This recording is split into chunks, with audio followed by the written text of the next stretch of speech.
కోసం, రంగారెడ్డి జిల్లాలో 3.5 లక్షల ఎకరాల కోసం, నల్గొండ జిల్లాలో ఇంకొక 60,000 ఎకరాల కోసం, అంటే మొత్తం కలిపి దాదాపుగా 13 లక్షల ఎకరాల కోసం పాలమూరు రంగారెడ్డి అనే పథకాన్ని మనం పెట్టుకున్నాం. ఎట్లయితే ఉత్తర తెలంగాణలో కాళేశ్వరం ఉన్నదో దక్షిణ తెలంగాణలో మన పాలమూరుకు రంగారెడ్డికి నీళ్ళు రావాలంటే పాలమూరు రంగారెడ్డి పథకం రావాలని ఆలోచనతో మొదలుపెట్టినాం. కేసీఆర్ గారు మొన్న దిగిపోయే నాటికి 95% పనులు పాలమూరు రంగారెడ్డిలో అయిపోయినాయి.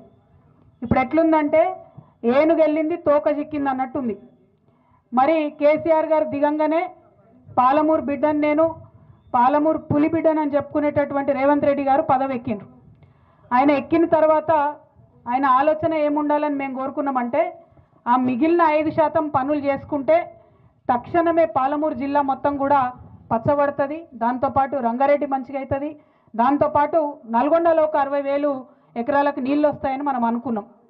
కానీ ఆయన కేవలం ఒకటే పంతం పట్టుకున్నాడు, పాలమూరు రంగారెడ్డి అనేటటువంటిది పూర్తయితే ప్రజలందరికీ కేసీఆర్ గారే గుర్తొస్తాడు కాబట్టి పాలమూరు రంగారెడ్డిని పక్కకు పెట్టడం వల్ల ఏం జరిగింది? ఇవాళ పాలమూరు రంగారెడ్డిలో డిజైన్ చేసిన దాని ప్రకారం 1,00,000 ఎకరాలు 1,17,000 ఎకరాలు కొడంగల్లో సాగైతుండే, 60,000 ఎకరాలు మన నారాయణపేటలో సాగైతుండే. రేవంత్ రెడ్డి గారు రాగానే ఏం చేసిండ్రు?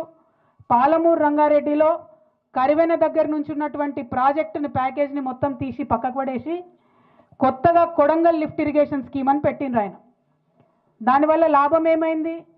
జీవో ఇచ్చినారు ఫిబ్రవరిలో 2024లో పోయిన సంవత్సరంలో. దాంట్లో ఏం చెప్తారంటే కొడంగల్ నారాయణపేట కలిపి మొత్తం 1,00,000 ఎకరాలకు నీళ్ళు ఇస్తున్నారు. అయ్యా ముఖ్యమంత్రి గారు మీరు ఒకసారి ఆలోచించాలి, 1,80,000 ఎకరాలకు వచ్చేటటువంటి పథకాన్ని పక్కకు పెట్టి 1,00,000 ఎకరాలు వచ్చేటటువంటి పథకాన్ని ఎందుకు చేపట్టినట్టు? మొదలు అది. రెండవది, ఈ కొడంగల్ లిఫ్ట్ ఇరిగేషన్ స్కీమ్ ఇప్పుడు ఏదైతే పెట్టినరో ఎన్లయితే మన కానుకుర్తి భూములు పోతున్నాయో దానికి స్టార్టింగ్ పాయింట్, ఒకవేళ ఇది కట్టే మాటనే అయితే దానికి స్టార్టింగ్ పాయింట్ నిజానికి జూరాలలో తీసుకోవాలి. జూరాలలో తీసుకుంటే ఏమవుతుందంటే సంవత్సరం పొడవుతా జూరాలలో 30 నుండి 40 రోజులు మంచిగా వరద వారుతుంది. అందులోకెళ్ళి నీళ్ళు తీసి చిన్న చిన్న రిజర్వాయర్లు కట్టుకొని వాటిని దాచిపెట్టుకుంటే సంవత్సరం పొడుగుతా మన రైతులకు లాభం అవుతుంది. కానీ ముఖ్యమంత్రి గారు మేమందరం నెత్తి నోరు కొట్టుకొని మొత్తుకున్నా కూడా కరివెన ప్రాజెక్టు తీసి పక్కకు పెట్టి జూరాల నుండి కాకుండా ఈ భీమాలో బూత్పూర్ కాడికెళ్ళి దీనికి లింక్ పెట్టింది. బూత్పూర్ కాడికెళ్ళి లింక్ పెట్టుడుతో ఏమైంది? ఇప్పుడు అసలు ఆ భీమాలోనే చక్కగా నీళ్ళు రావు, నిండా నీళ్ళు రావు, ఇంకా దానికి కొంత పని బాకీ ఉన్నది. ఇప్పుడు ఆ భీమాలకెళ్ళి 4 TMCలు కొడంగల్ లిఫ్ట్ ఇరిగేషన్ స్కీమ్ తీసుకుంటే మక్తలు కూడా ఎండేటటువంటి పరిస్థితి వస్తుంది. పూర్వంగా మక్తలకు నీళ్లు రావు. ఇప్పుడు ఈయన పెట్టిన దాంట్లో కాలువలు తీయకుండా ఏం చేసిండ్రు? పైపులు వేసిండ్రు. భీమా కాడ నీళ్ళు ఎత్తి పైపుతోని చక్కగా కొడంగల్లో నీళ్ళు పోయాలి.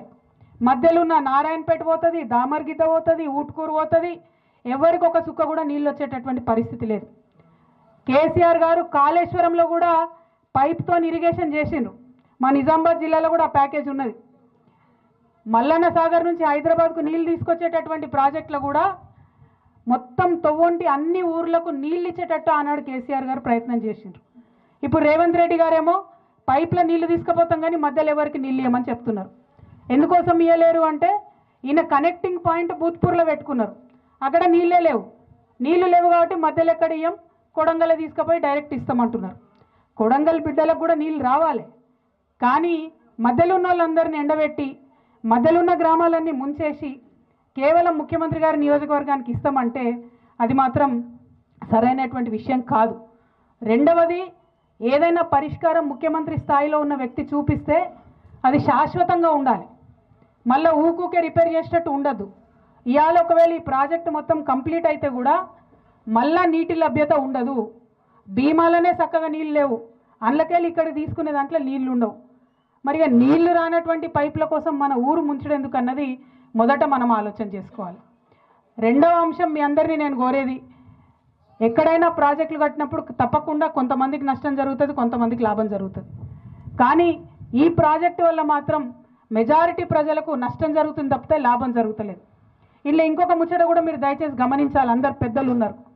ఈ జీవో వెంకటరెడ్డి అన్న 2024లో ఇచ్చినటువంటి రోజు 1,00,000 ఎకరాలకని జీవో ఇచ్చి దానికి ఉండే కాస్ట్ అంటే ఎంత అవుతుంది అంటే 2,900 కోట్లతో కడతాం ప్రాజెక్ట్ అని చెప్పిండ్రు.